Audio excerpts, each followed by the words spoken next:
Hey, Mac Delta Fisco. Thanks for stopping in and checking out the video. It's Tuesday. Yesterday, I didn't get out to make a video. Last time I came out of the water, my bunks, after checking before I put the boat on, they need to be changed out. So this week I'm working on that. I'll have a video on that in regards to doing it at home versus dragging everything down to the marina and launching your boat and going through that. But I'll come out with that video later on this week or this coming weekend. But I'm getting a lot of questions in regards to points, Rocky Bank, Thule Bank, high versus low tide. So I wanted to make something, keep it simple, stupid video for you to get out there and actually apply it to your time on the water. And let me say this, time on the water is going to be your best friend in learning the Delta. This is just a real simple explanation of what you're looking at so you can actually identify it when you do go out there. And I highly recommend picking different tides until you can see the differences, the hard differences in between the two tides, a high and a low tide. Don't stick to only high tides because you'll never see a low tide and never know the difference on a day that you go out there and it just happens to go into a low tide. You won't know what to do with it until you experience it. So anyways, excuse the drawing. I'm not an artist, but this is, again, this most simplest form factor I can put out there to you without a map. They do make a really good map. They used to. I don't know if they do anymore, but it's a Delta map. I just can't find mine at the moment. But if I get it, I'll post a picture of it for you guys to check out, see if you can find it. Maybe Outdoor Sportsman or Fisherman's Warehouse, or I don't know if they still sell them or not. Anyways, this is my map here. Again, don't laugh. This is third grade stuff, so you're getting a third grade picture. San Joaquin main channel, heading north. You'll have a turn off to the left, turn off to the right. Those are sloughs. These corners here are what are called the points. Super simple. It's a point. I know it's not like a definitive arrowhead point, but it's creating a point. Anything that changes direction to create a landmass bulge is going to be a point. So also, that being said, if you're going down a slough and you have a piece of land that kicks out, that's a point. Going down this bank here, this one starts to bulge out a little bit more, goes back in, that's creating a point. Okay, points defined. Get past it. Let's go. Rocky Bank. So you've got Rocky Bank here. You've got a Rocky Point here. Different. This is on a point. This is on a long stretch of a bank. Rocky Banks. Yes, you can catch fish off of Rocky Banks. Lure selection. You're not going to want to throw any bottom contact lures towards your Rocky Bank. You're probably sooner or later going to get hung up. You're going to lose your gear in them. So square bills, chatterbaits, top waters, anything that doesn't hit the bottom off of a Rocky Bank is going to be your best bet. And if you do and you lose your gear in the rocks, well, I told you so. But they do hold fish. So if you want to fuck around and find out to see if there's any fish there, by all means, go do it. A point, especially on a Rocky Point, because that's a high percentage spot. Let's talk about tulles. Thule points, sparse tulles, clump of tulles, sparse tulles, Thule clump, sparse tulles away from the bank. Sometimes you might even see them out here in the middle. Tulles just right off of a point. A Thule clump, and then some sparse tulles. Okay, high tide versus low tide fishing the tulles. Obviously, on a high tide, you're going to be able to get deeper into the tulles further back, especially if you have some that are off the bank here. You're going to be able to you're going to have water that goes up higher and deeper.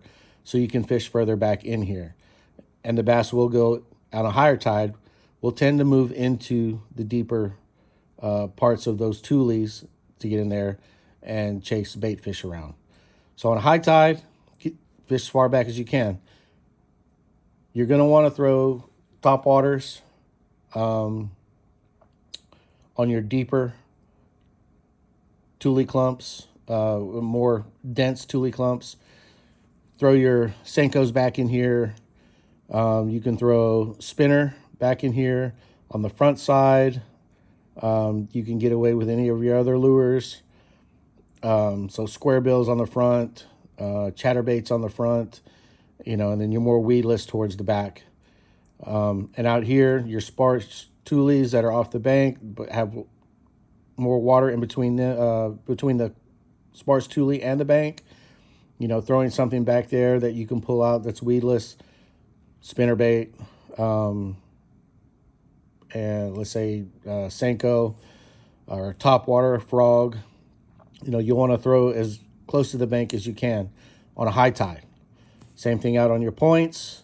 On a high tide, you want to throw as deep as you can into it. Take advantage of that shallow water getting deeper into and past the tulle clumps and sparse tulles, and bringing your lures through them. Those are going to be high percentage spots to fish, and how to fish them on a high tide. Now, on a low tide, that water is going to recede, obviously, so you're not going to be able to fish that deep, but you can still fish the fronts of them. Sometimes there's enough water in there, so you might be able to get some of these sparse tulle patches, still water or enough water around them where you can get a lure on the backside and pull it through, say like a spinnerbait. So high tide versus low tide, high tide, fish as far back as you can. Low tide, stay more towards the front of it. Rocky bank, high tide versus low tide, same thing. Be careful throwing bottom contact lures. You can still throw a chatter up to the bank and pull it out. Square bill, depending on really how shallow or how long that bank comes out, you'll have time on the water is going to tell you on certain spots. Also your electronics on how deep that goes, how fast, how deep it goes. So square bill coming off of it. I wouldn't throw a worm in here because obviously it's going to hit bottom, and you're most likely going to get caught.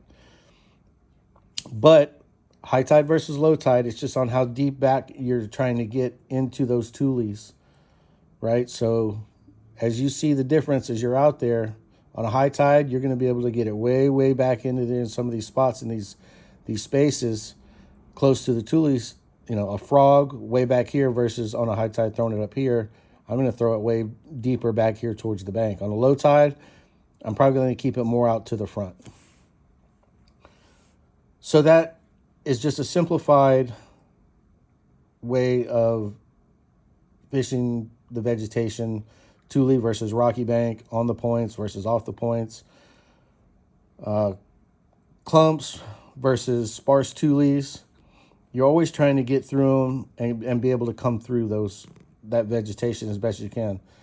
The bigger the clump, the less you're going to be able to get the middle of it, but get far back as you can on high tide. If not, stay out towards the front. The fish will pull back for the most part as the tide gets lower. This here, the submerged vegetation, high tide, low tide, you'll see the difference during the two tides. You obviously see it more. You'll see it better, and it'll become emerged on a low tide. But even on a high tide, it's still there. And that space that you see behind here, in between the vegetation and the landmass, that trough, that's all fishable back here. So throwing a frog, a worm back here, letting it drop down into that space, and that's all. Or drop shot, that's all fishable. And that's how you would attack each one of those scenarios. Here, if you're going down the main or going down a slough and it's all rocky bank and you happen to see a tulle clump with some sparse tulles, don't be afraid just to pull up, sneak up to it, throw a frog, see what happens. If it's on a high tide, throw it deep into there, see what happens. Maybe throw a worm, maybe throw a chatterbait in there. They do hold fish. They're just not as high percentage as points or larger tulles clumps with sparse tulles, surrounding or beyond it. They just seem kind of so random out there that you would think that, oh, there's nothing there. Well, sometimes there are. Rocky banks with long stretches. So this is all rocky bank here, right here. Don't think that there's no fish down there. It's just not high percentage. But if you're looking to catch a fish and you got time, go down that bank, maybe 50 yards. And, throw a square bill.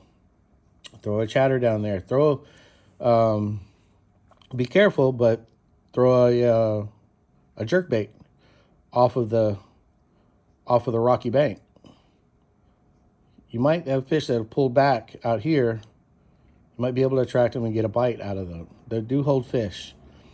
It's just not a higher percentage point. Your higher percentage fishing points are obviously the points with tulles, points with tulles or vegetation just off to the left or the right of it.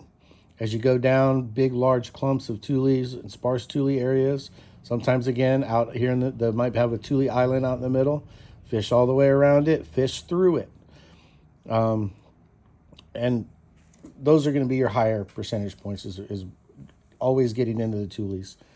I won't get into the punching or anything else going through here, but just know there's a troth that's fishable. The rocky banks are fishable.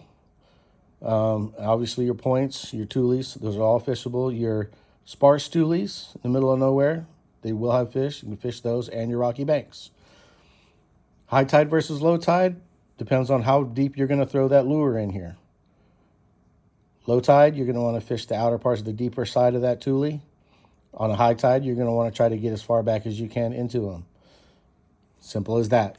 I hope that helps. I hope I didn't confuse anybody on that. That's the gist of it. Again, time on water. For a more definitive answer to your bass fishing and lure selection is going to give you the best lesson when fishing the Delta. It just is. You can watch all the videos in the world on the how-tos, but getting out there is your best teacher. But hopefully I do understand that, getting a small depth of perception of, am I in the right spot? You question, is this a point or is this not a point? Is this a tulle clump or is this, etc.